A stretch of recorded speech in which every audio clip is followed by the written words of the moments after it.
Halo, perkenalkan nama saya Irfan Yusak Saulanderi dengan NIM 2023 01054 063. Mahasiswa Universitas Cendrawasih, Fakultas Ilmu Sosial dan Ilmu Politik, Program Studi Ilmu Hubungan Internasional.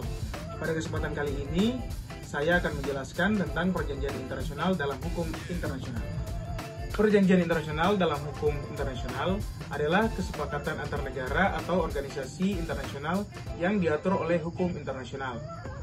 Berikut beberapa jenis perjanjian internasional dan studi kasusnya.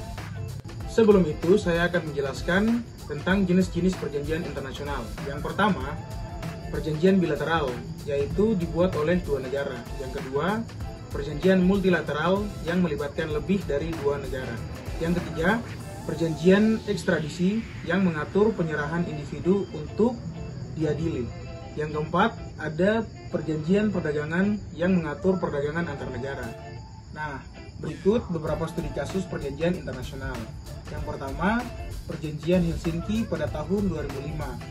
Kesepakatan antara Gerakan Aceh Merdeka atau GAM dan Indonesia untuk menyelesaikan konflik di Aceh. Implementasi menghadapi tantangan dan pemenuhan janji-janji.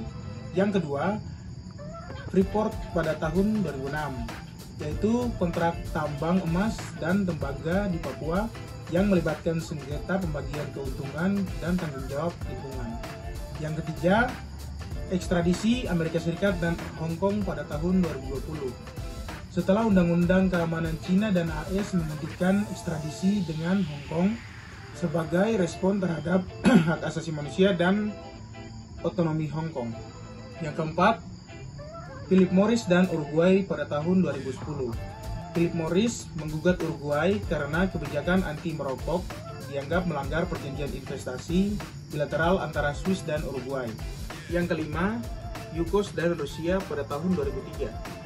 Perusahaan minyak Yukos gugat pemerintah Rusia atas penuntutan pajak tidak adil berujung pada pengambil-alihan oleh negara. Dari penjelasan yang sudah saya jelaskan, dapat diambil kesimpulan, implementasi perjanjian sering dipengaruhi faktor politik dan sosial lebih luas, serta tantangan memenuhi komitmen yang disepakati.